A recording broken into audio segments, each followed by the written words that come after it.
আজকে সুখুবাই নাচতে নাচতে নাচতে নাচতে এসেছে কোথায়? বিঠল মন্দিরে। প্রভু গো, প্রভু গো,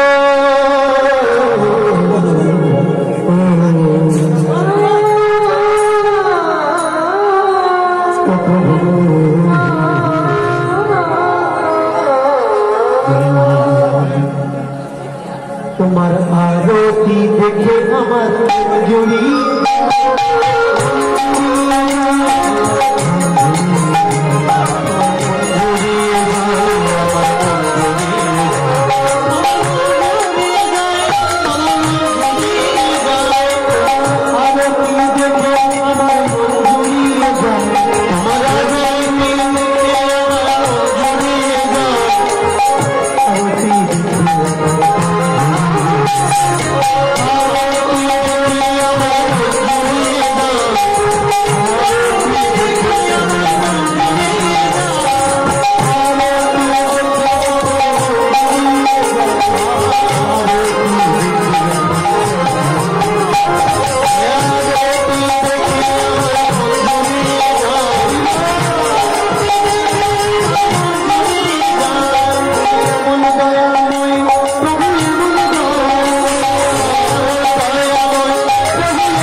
আমি অতি সাধারণ,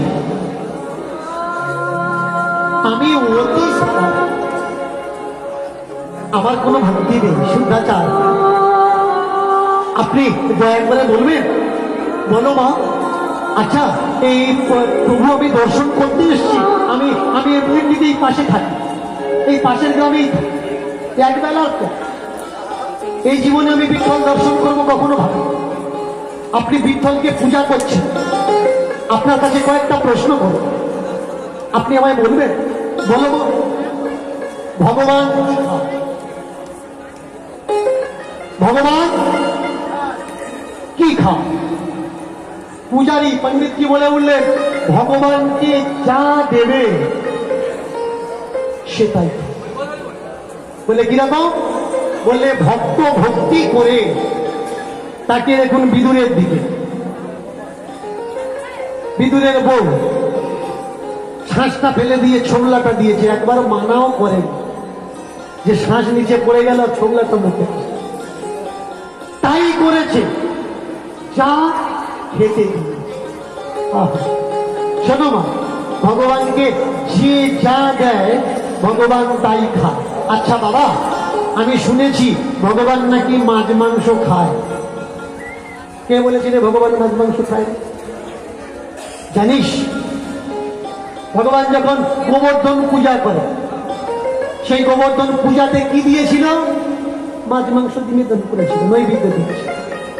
এই গোবর্ধন পূজায় ভগবান নিজে পূজা করেছেন, নিজে পূজা করিয়েছেন, আবার নিজেই গোবর্ধনের স্বরূপ হয়ে সেই প্রসাদ ভক্ষ। অনেকে বলে মাছ মাংস খেতে নেই, কে বলে? যারা জানে না তারা বলে বাবা তাহলে অনেকে বলছে মাছ মাংস খেলে নাকি নরকে যাবে।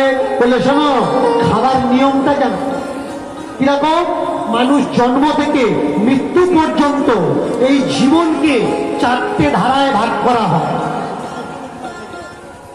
নীতিশাস্ত্র, ন্যায় দর্শন, ন্যায় শাস্ত্র যেদিন আমাদের সমাজ থেকে চলে গেল সেদিন আমাদের সমাজ অধঃপতনে যায়। এই নীতিশাস্ত্র ন্যায় দর্শন কার লেখা? ভগবান কপিলের লেখা ন্যায় নীতি দর্শন। আমাদের সেই লেখাগুলো বিলুপ্ত হয়ে গিয়ে আমরা যাত্রার লেখার পাল্লায় পড়ে গেছি।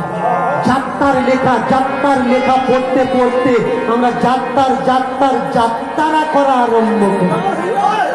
সত্য আর সত্যি আমরা বুঝতে পারছি। কপিল ভগবান বললেন 4টে সিদ্ধান্ত করা হলো জীবনকে। কিরকম? জীবনকে প্রথমটা হলো ব্রহ্মচর্য, দ্বিতীয় জীবনটা গার্হস্থ্য, তৃতীয় জীবনটা বানপ্রস্থ, আর মৃত্যুর আগে পর্যন্ত জীবনটা বার্ধক্যকাল সন্ন্যাস। একটা রাজা সে যদি মাছ মাংস খাওয়া ছেড়ে দেয়, মদ্যপান ছেড়ে দেয়, তার গায়ে বল থাকবে? থাকবে। তুমি সংসারিক মান, স্বধর্ম করছো, সার্থক মতের মান, তোমার ছাড়লে চলবে।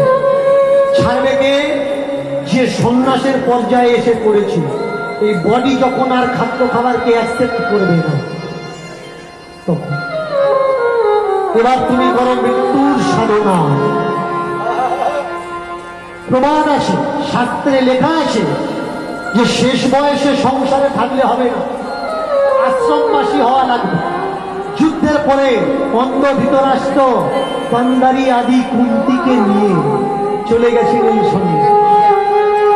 আমাদের শাস্ত্র ধর্মগ্রন্থ তার প্রমাণ, কিন্তু আমরা ভুলে যাচ্ছি সন্ন্যাস কোনটা, গার্হস্থ্য কোনটা, গার্হস্থ্য ধর্ম কোনটা, স্বধর্ম কোনটা।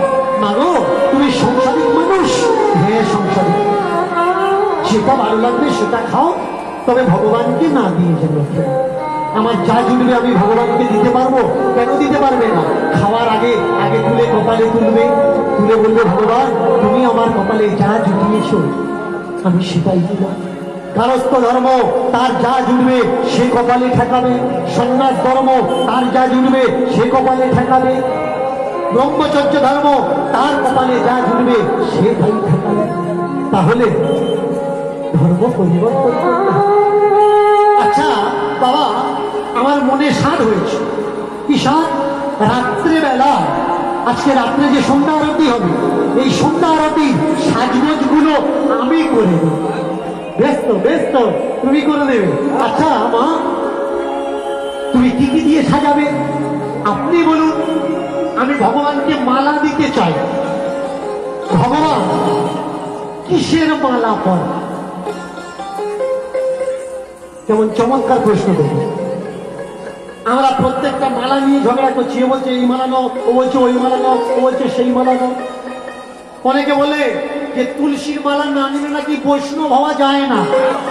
ভালো করে মন দিয়ে শোনো, বৈষ্ণবদের মূল মালা হচ্ছে আমলকির মালা, তুলসীর মালা না।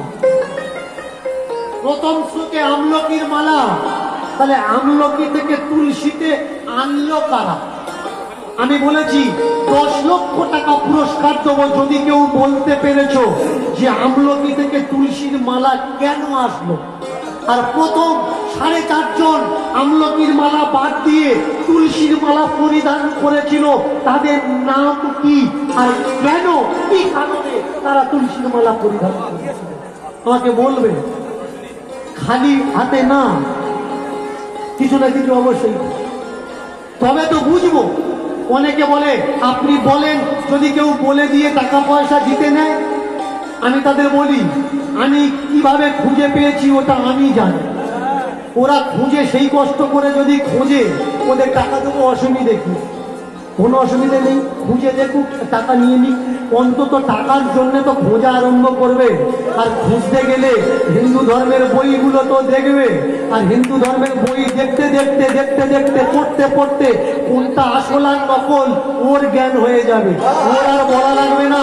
ও একদিন আমায় ফোন করে বলবে যে দীনকৃষ্ণ ঠাকুর, তুমি যে খোঁজায় ঘুরতে আমার পাঠিয়েছিলে খুঁজে দেখছি সব 2 নাম্বার মা, আর যেটা 1 নাম্বার সে পর্যন্ত পৌঁছাতে গেলে মানুষের জীবন শেষ হয়ে যায়। প্রেম সে বলুন নিতাই গৌর। ভগবান কিসের মালা পছন্দ করে বলে শোনো, মহাভারতে প্রমাণ আছে বৈজয়ন্তী ফুলের মালা। বৈজয়ন্তী মানে বলে বৈজয়ন্তী জানো না, স্বর্গে যাকে পারিজাত বলা হয়, এই পারিজাত ফুলের মালার জন্য ভগবান সত্যভামাকে নিয়ে ইন্দ্রের রাজ্য আক্রমণ করেছিল। পারিজাতের মালা ভালো, আমি স্বর্গে তো যেতে পারবো না ঠাকুর, তাহলে কিসের মালা পরাবো? বললে শোনো, ভগবান আর একটা মালা ভালোবাসে, কি? সমন্ত পঞ্চক মণির মালা ভালোবাসে। কি এই সমন্ত পঞ্চক? কোত্থেকে সমন্ত পঞ্চক আসলো? কে সৃষ্টি করলো? আমি প্রথমেই বলছিলাম, বলুন সে প্রশ্ন আমি আপনাদের দিয়েছিলাম। অনেকে বলে ঠাকুর প্রশ্ন দেয় উত্তর বলে না, উত্তর বলে দেবো কি? এরা আবার পিছন থেকে ঘুতনো আরম্ভ করেছে, টাইম হয়ে গেছে, টাইম হয়ে গেছে, টাইম হয়ে গেছে।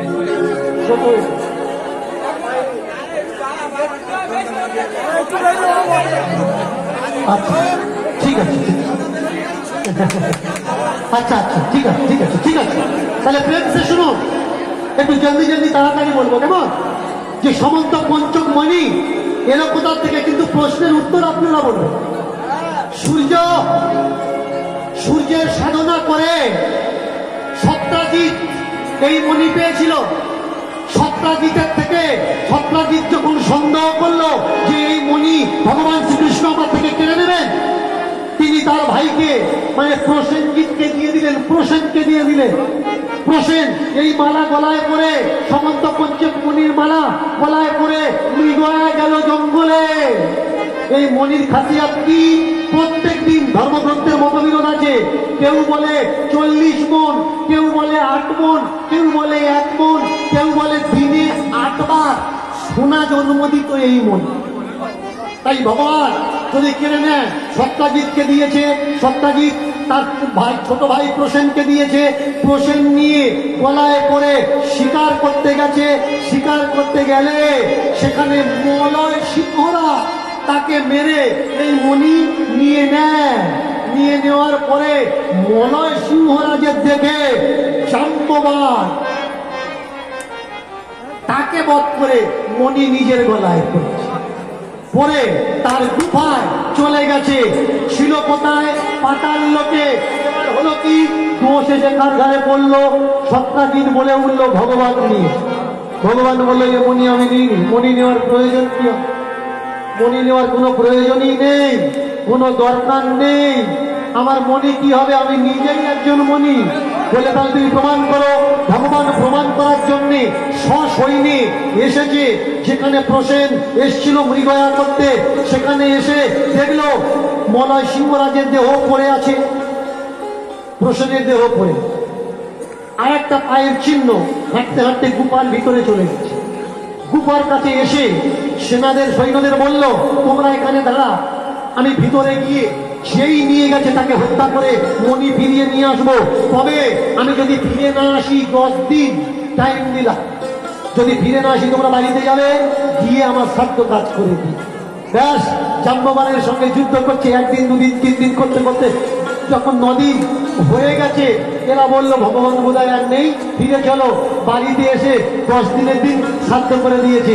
ভগবান ক্লান্ত হয়ে, ক্লান্ত শরীরে যুদ্ধ করতে পারছে না জাম্ববানের সঙ্গে, কিন্তু ওই সাধ্যের জল আর অন্য যখন পেয়েছে, সেই মন্ত্রে তার শরীরের শক্তি উদ্ভব হয়েছে।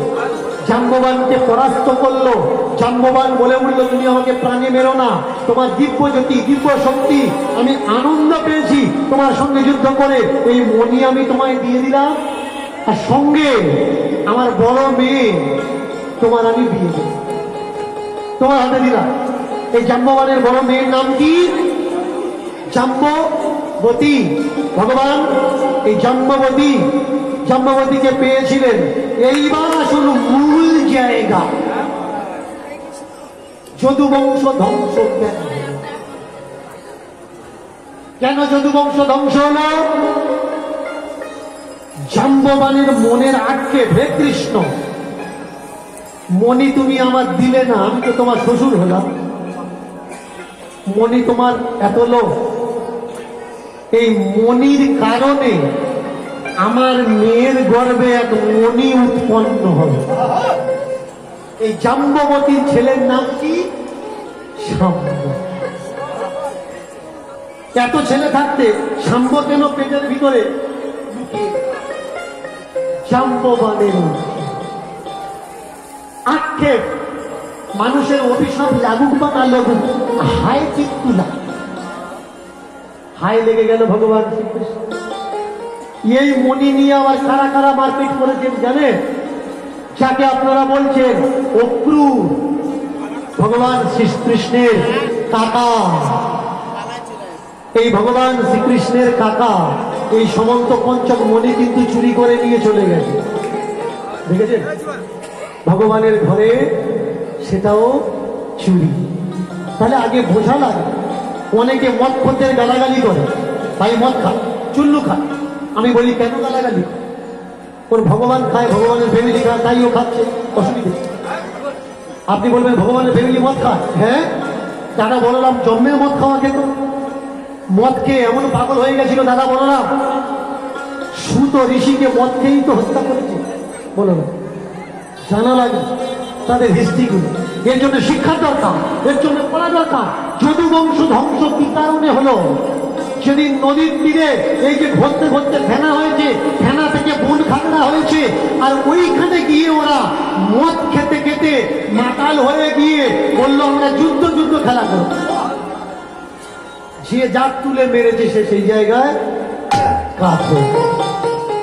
ভগবান শ্রীকৃষ্ণের অর্ধাঙ্গিনী আর যদুবংশের বউদের কি হলো একটু পড়াশুনো করে দেখবেন, তাহলে আমাকে চিল্লে আর বলা লাগবে, তাহলে বুঝতে পারবেন যাদেরকে আপনারা ব্রাহ্মণ বলছেন এরা খারাপ।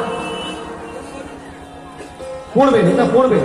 আর যদি না পড়ে পান সামনে বছর তো আনবেন, এক বছরে সব বলে দেবো। প্রেম সে নিতাই গৌর হরি হরি বল। ও পণ্ডিতজি,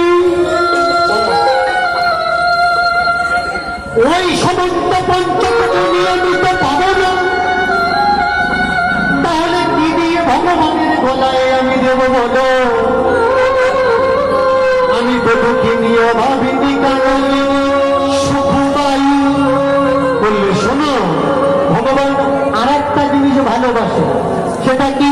সেটা হলো বন ফুলের মালা বটে।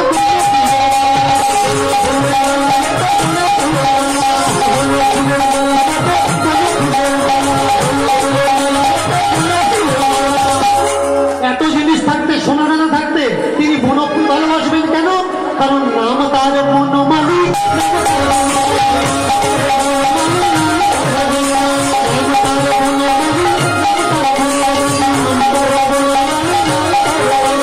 এই যে বন জঙ্গল, এই যে ফুল ফল কে তৈরি করেছে? উনি বনের মালী, বনের মালী, বনের মালী।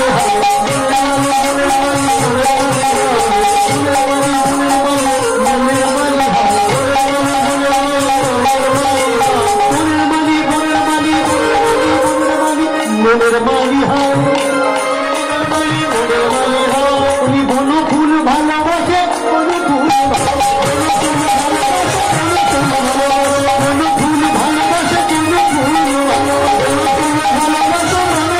ভালোবাসে, ও ঠাকুর বনফুল মানে কি বললে শোনো, সেটা লাগানো লাগে না, এদিক ওদিক আপনি আপ হয়, নিজের থেকে প্রকৃতির নিয়মে হয়, তাকেই বনফুল কয়।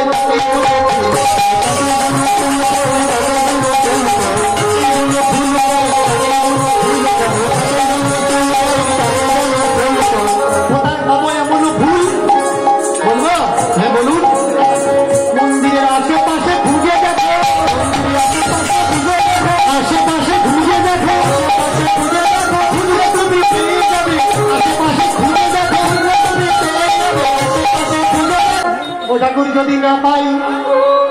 বলে ফুল যদি না পাও, সোনা যদি না পাও, মণি যদি না পাও, তাহলে কি দেবে জানো? দিও চোখে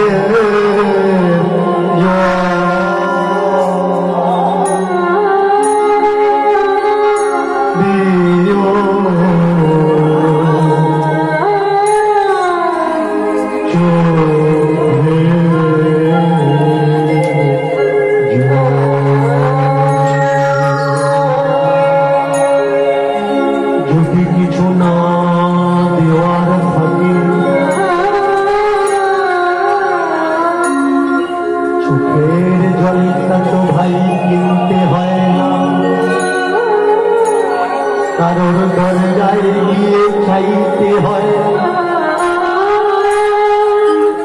মন্দিরে চলে যেও মাথাটা নুইয়ে দিয়ে বলো হে মাধব, আমার বলে শুধু আমার চোখের জল আছে, এটুকুই দিবা। তাই হবে, আমি বনো ফুলও দেব, চোখের জল দেব। ওই দুপুর বেলা চলে গেল একটা একটা করে ফুল তুলে, একেবারে ঠাকুরের গলা থেকে ঠাকুরের পা পর্যন্ত পড়বে, একটা করে ফুল গাঁথে সূচার সুতো দিয়ে, আর এক ফোঁটা চোখের জল তুলে একটা করে ফুল গাঁথে আর বলে ঠাকুর আমার শাশুড়ির ভালো করো, ঠাকুর আমার শ্বশুরের ভালো করো, ঠাকুর আমার স্বামীকে ভালো করো, আমার বাবাকে ভালো করো, আমার মাকে ভালো করো, তোমার ভক্তদের ভালো করো, জগতের শত জীব আতি পতঙ্গ উদ্ভিদগণ সবার মঙ্গল করো ঠাকুর, সবার।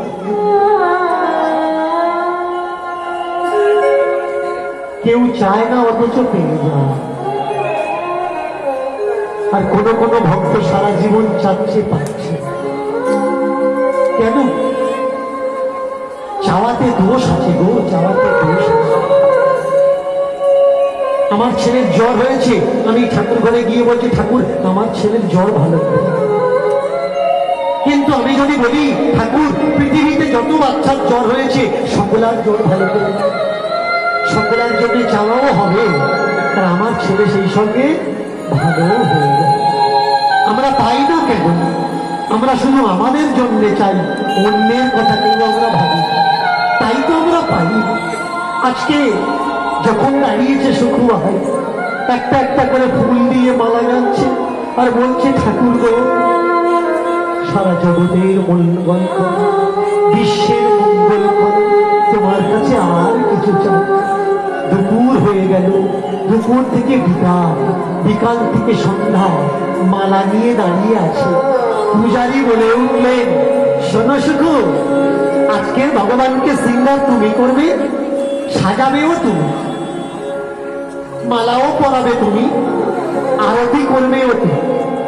সুখুবাই বললে বেশ বেশ, এটা আমার সৌভাগ্য। মালাটা পরিয়ে দিয়েছি, গলায় পরিয়ে দিয়ে বড় জোর করে ভগবানের পায়ে মাথাটা নুয়ে,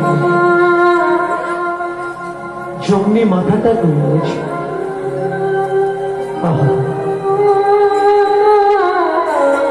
এত ভক্তি, এত প্রেম, আর উঠছে।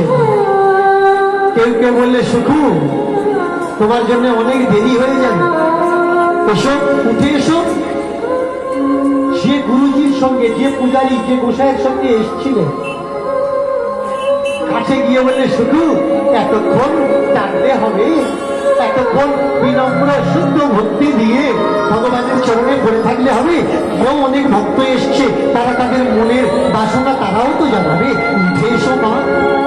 জমনি গায়ে হাত লাগাতে ধপাস করে এক পাশে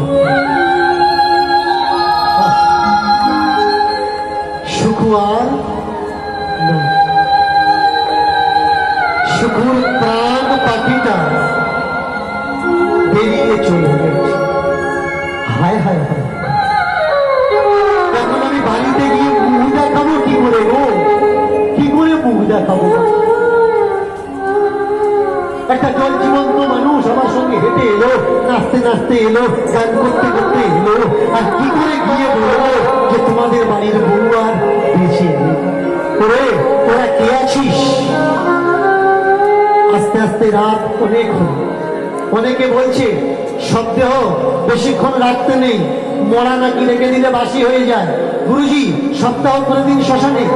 কিন্তু গোসাইজি বলে উঠলে, না গো না, তোমরা জানো না, রাত্রে মানুষ সপ্তাহ করলে সেই মানুষের আত্মা নরকে যায়। রাত্রে কাউকে পোড়াবে কখন?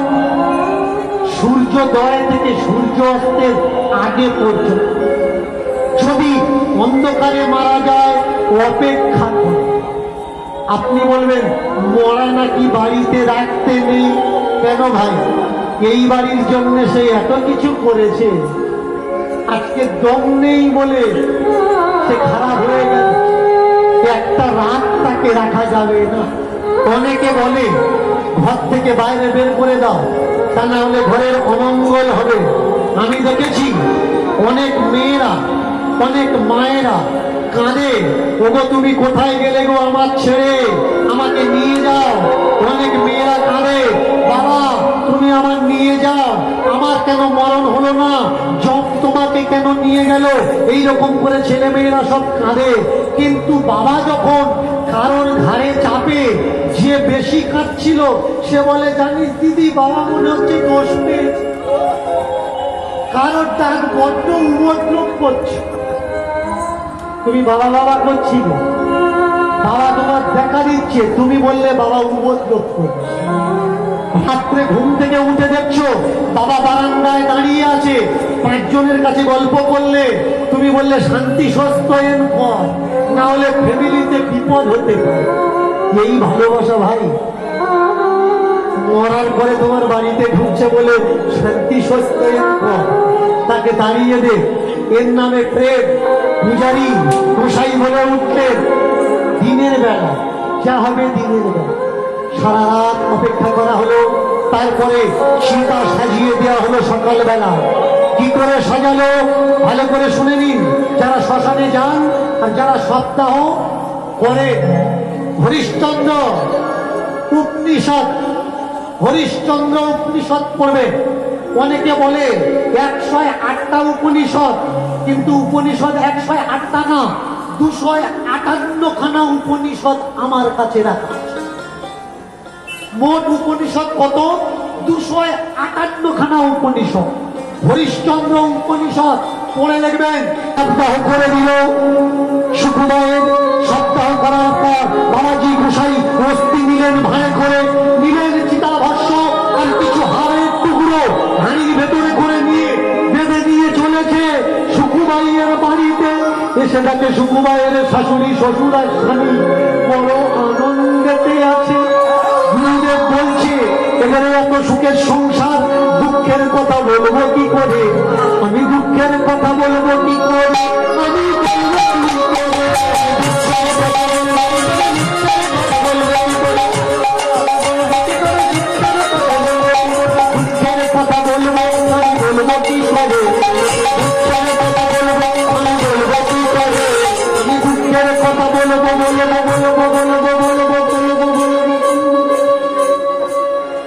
আমি 8টা 15 পর্যন্ত কীর্তন করি, কেমন? আচ্ছা 8টা 13।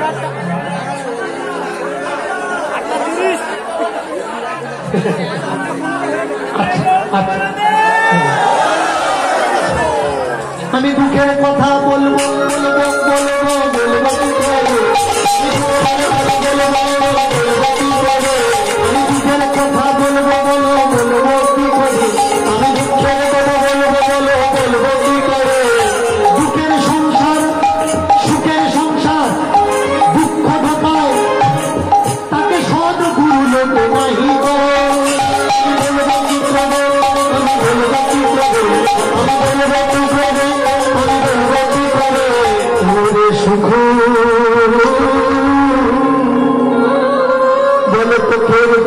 সুখের সংসারে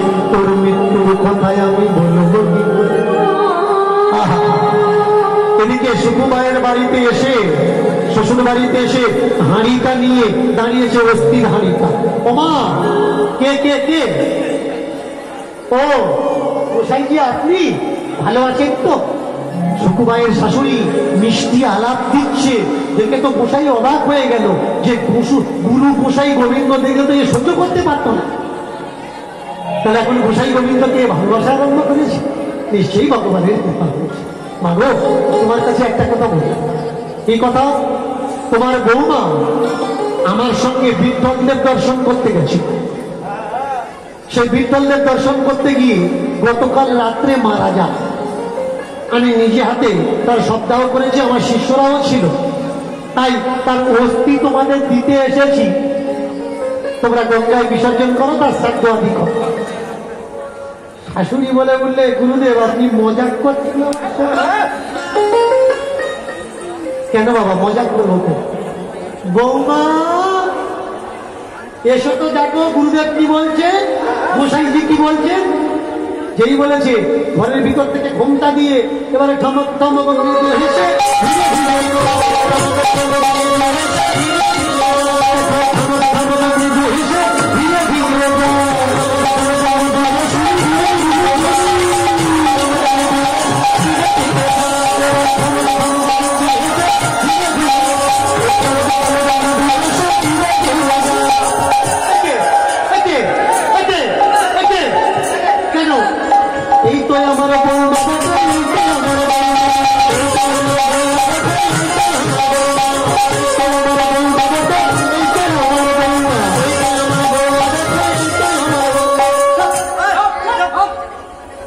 আমরা নিজে হাতে তাকে পুড়িয়েছি,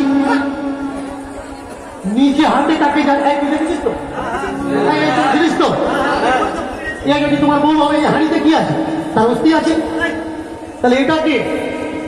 এ তো আর জানে না যে স্বয়ং নারায়ণ নারী হয়ে ভক্তের প্রতিশ্রুতি রক্ষা করেছে। তুমি কে? তুমি যদি সুখী হবে তাহলে মুখ দেখাও, দেখি ঘন্টা তোলো, মুখটা দেখাও। নারী রূপী নারায়ণ বললে, গুরুজি এত সোজা নয়,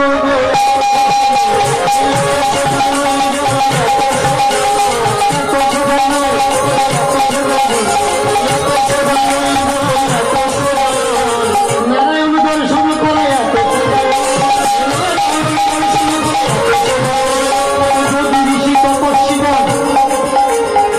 তপস্যা করে হিমালয়ে অগ্নিকুণ্ড আর সমুদ্র করে, এত সোজা নয়।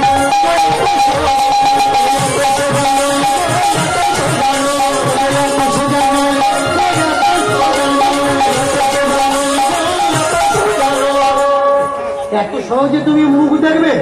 ঘোমটা তোলো। বলে শোনো, ঘোমটা বিয়ের পর হয়, আর যার ঘোমটা উঠতে থাকে সে আর কখনো ঘোমটা নামায় না, আর যার ওঠেনি সে কখনো আর তোলে না।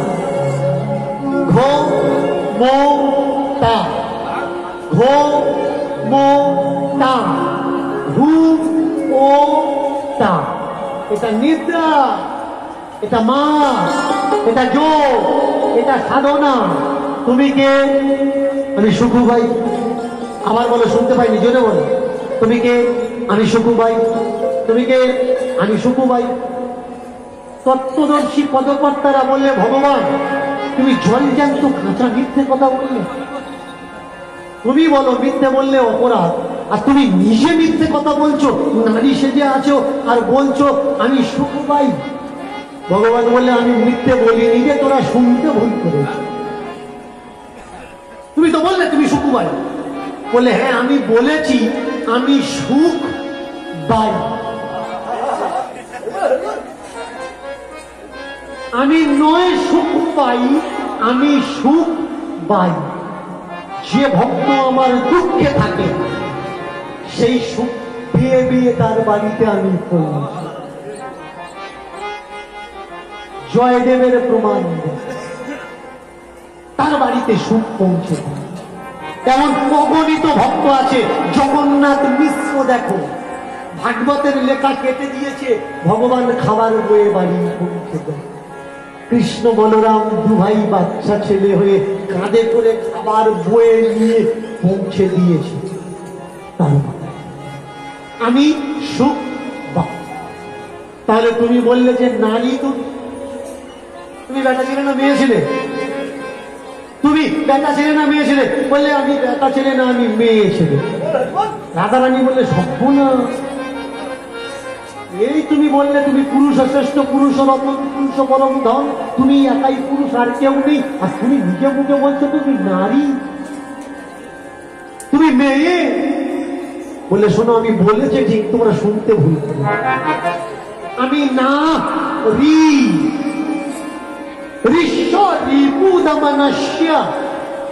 শরীরের ভিতরে যে রিপুগুলো আছে আমি তাহা দমন করি।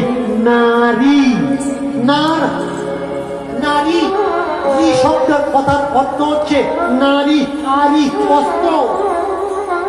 অস্ত্রকে আরি বলা হয়, না যুক্ত আরি তাকে বলে নারী। আমি তারটা সহ্য করি না যারা আমার ভক্তের উপরে অত্যাচার করে, সেই অত্যাচারীদের আমি সহ্য করতে নারী। তুমি শুনতে ভুল করেছো। তাহলে তুমি যে বললে তুমি মেয়ে, তুমি যে বললে তুমি মেয়ে, বলে হ্যাঁ আমি মেয়ে, আমি মেঘে মেঘে দিক, আমি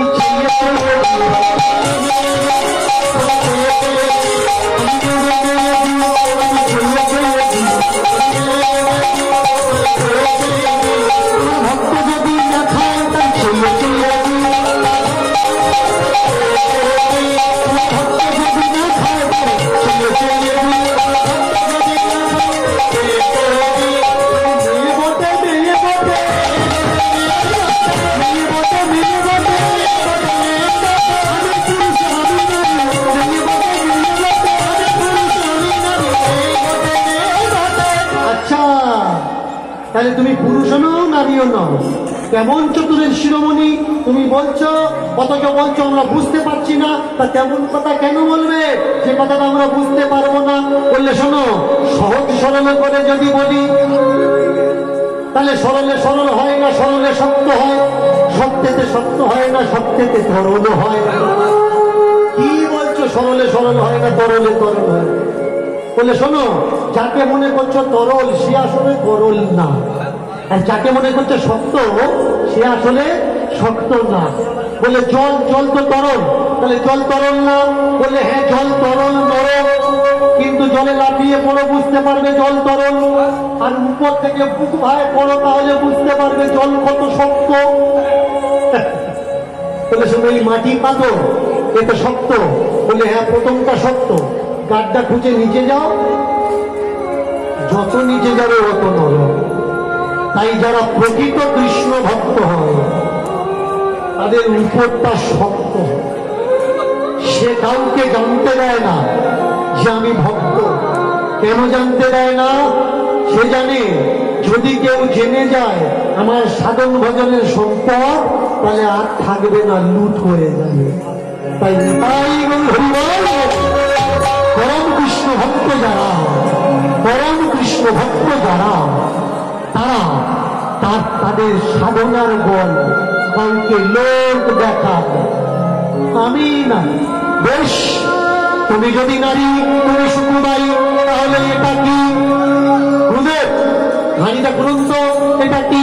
ভগবান বলে দাঁড়াও দাঁড়াও দাঁড়াও, ওই সপ্পর থেকে কি জাদু তুমি এনেছ আমার সামনে খুলো না, আমাকে ঘরের ভিতরে যেতে দাও। নারী রূপী, সুকুমাই রূপী ভগবান ঘরের মধ্যে প্রবেশ করলেন, দরজা বন্ধ করে দিলেন। এবার গুরুজি ওই সুকুমায়ের অস্থি বয়ে এনেছিল, যখন হাঁড়িটা খুলেছে দেখলে চন্দন ফুলের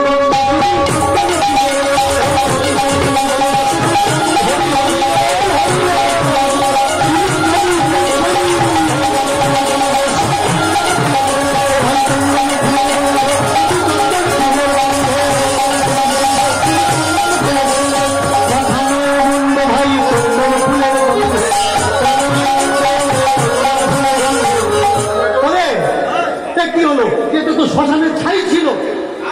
কাপড়, লাল কাপড়টা যখন সরিয়েছে দেখছে বাটা চন্দন, আর ফুলে ভরা।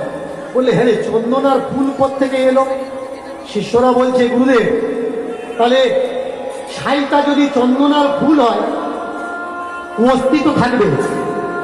ভিতরে হাত ঢুকিয়ে দেখুন, মরা মানুষের হাত টার আছে কিনা। জমনে হাত ঢুকিয়েছে, বলে হ্যাঁ সত্য সত্য কিছু একটা আছে।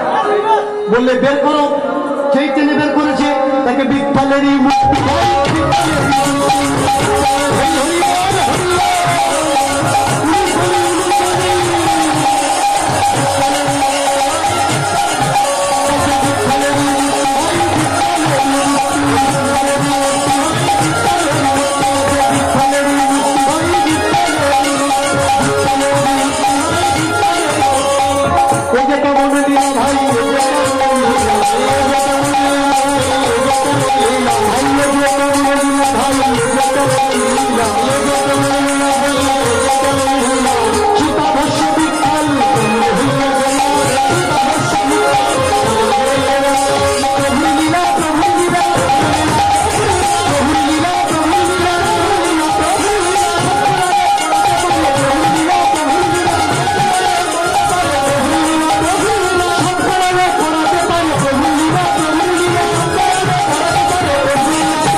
এই সীতাভস্য যদি ফুলচন্দন হলো আর অস্থি যদি বিঠল্লেবের মূর্তি হলো, তাহলে নিশ্চয়ই তোমার বৌমা সাধারণ কেউ।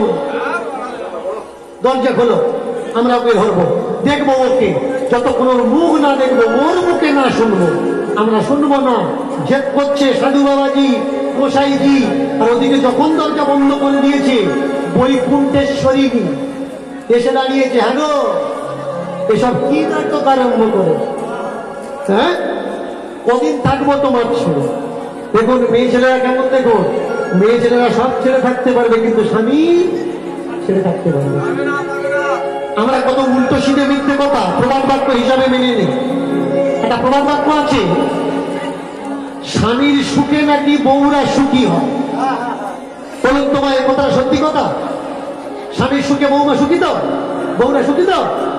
এই কথাটা যদি সত্যি হয়, স্বামী যদি বলে জানো ওই আমি ওই মেয়েটাকে না ভালোবেসে ফেলেছি আর ওতেই আমার সুখ, বউ বলবে যে হ্যাঁ তোমার আমি সাজিয়ে গুছিয়ে দিচ্ছি, তাহলে আমার কাছে নয় তুমি ওর কাছে যাও।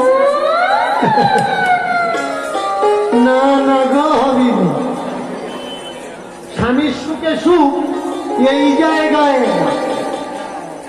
নারী স্বামী সব সুখ দেবে, কিন্তু তার কাছে আর একটা নারী ইম্পর্টেন্ট।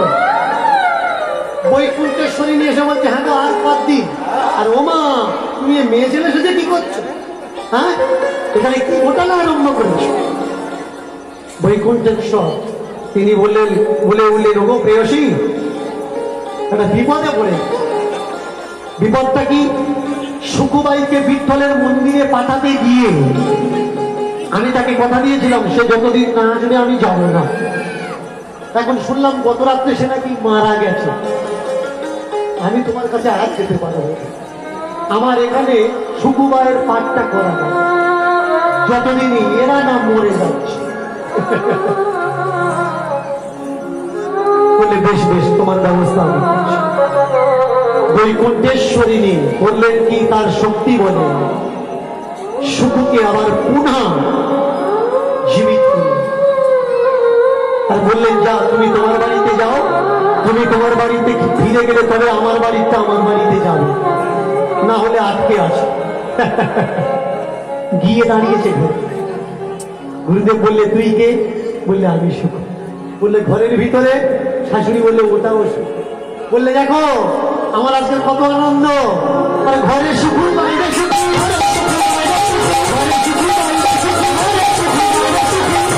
কৃষ্ণ ভক্ত হয়, যারা হরি ভক্ত হয়, যারা ভগবানের ভক্ত হয়, তাদের ঘরে ঘরে অসুখ বাইরে অসুখ।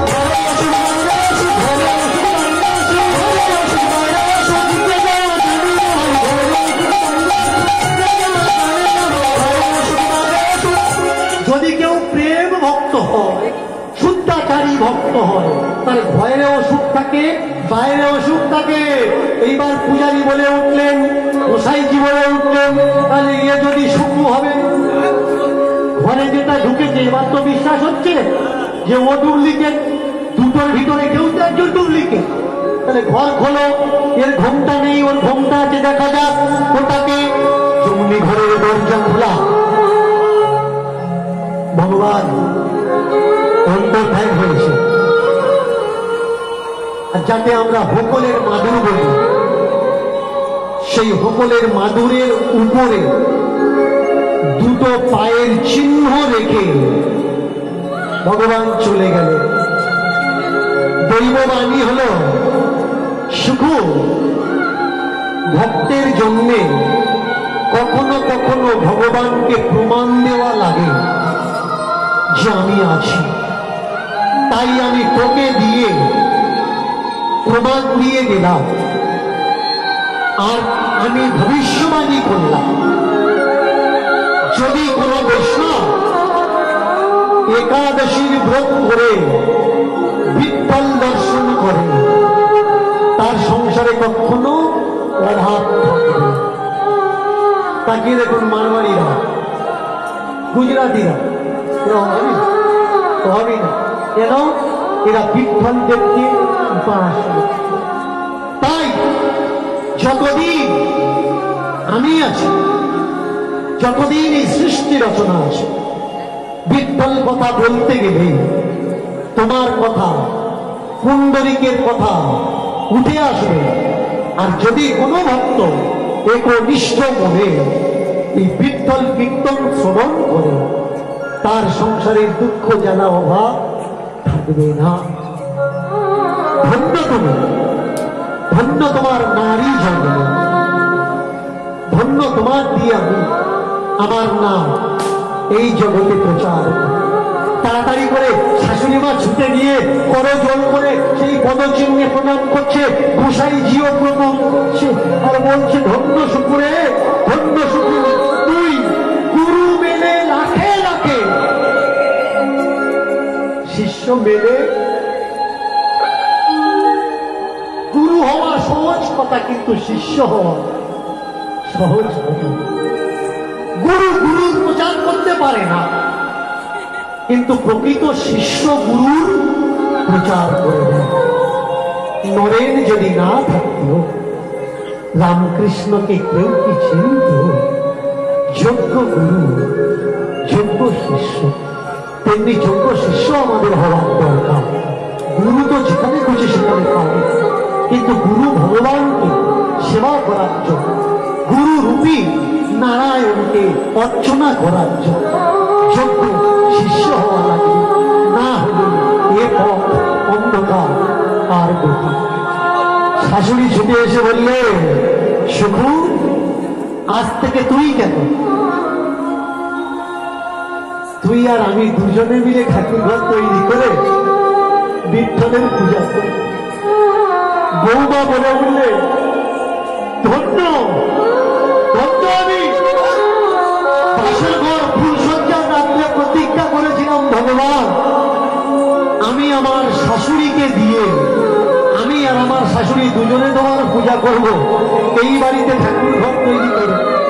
সেই স্বপ্ন আমার পূর্ণ হয়ে প্রেম সে ভক্ত ভগবানের ভূষণের মিলন হল। আর এই ভগবান কথার সঙ্গে আপনারা যারা দূর দূরান্ত থেকে এসেছেন, আপনাদের সঙ্গে, আপনাদের মতের সঙ্গে, মতের সঙ্গে কথারও মিলন হয়ে গেল।